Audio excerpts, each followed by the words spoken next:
ભરૂચના અંકલેશ્વરમાં મેરેથોનનું આયોજન કરવામાં આવ્યું છે। અંકલેશ્વર ઇન્ટરનેશનલ મેરેથોન સિઝન 4નું આયોજન કરવામાં આવ્યું, જ્યાં 4000થી વધારે દોડવીરોએ ભાગ લીધો।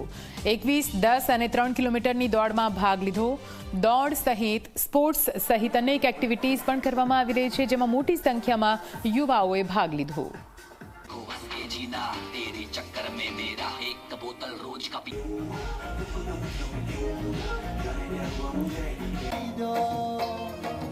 ડીએન આનંદપુરા સરની યાદમાં સ્પોર્ટ્સ ઓથોરિટી ઓફ અંકલેશ્વર દ્વારા જે મેરેથોન દોડનું આયોજન કરવામાં આવેલું છે, એમાં આપ જોઈ શકો છો કે લગભગ 4000થી પણ વધારે અંકલેશ્વર વાસીઓએ આ મેરેથોનમાં ભાગ લેવા માટે સવારથી દોડાદોડી કરી રહ્યા છે। અને જ્યારે ગ્રાઉન્ડ પર આવ્યા ત્યારે ગ્રાઉન્ડ પર તો લોકોનો ઉત્સાહ અનેરો હતો, અને એમાં મેં જોયું કે 10 વર્ષથી લઈ અને 70 વર્ષ સુધીના લોકોએ એમાં ભાગ લીધો છે।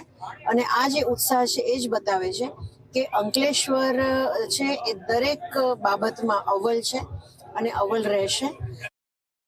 આજરોજ અંકલેશ્વર ઇન્ડસ્ટ્રી દ્વારા આયોજિત અંકલેશ્વર ઇન્ટરનેશનલ મેરેથોનનું આયોજન સ્પોર્ટ કોમ્પ્લેક્સ ખાતે રાખવામાં આવ્યું હતી। આ સ્પોર્ટ કોમ્પ્લેક્સમાં 3 કિલોમીટર, 5 કિલોમીટર, 10 કિલોમીટર અને 21 કિલોમીટરની દોડ રાખવામાં આવી હતી। આ આયોજન જે સવારના રાખવામાં આવેલું તે અત્યંત ઉત્કૃષ્ટ અને લોકોની તંદુરસ્તી સારી રહે અને અવારનવાર આવા કાર્યક્રમ રાખવામાં આવે એવી મારી નમ્ર વિનંતી છે।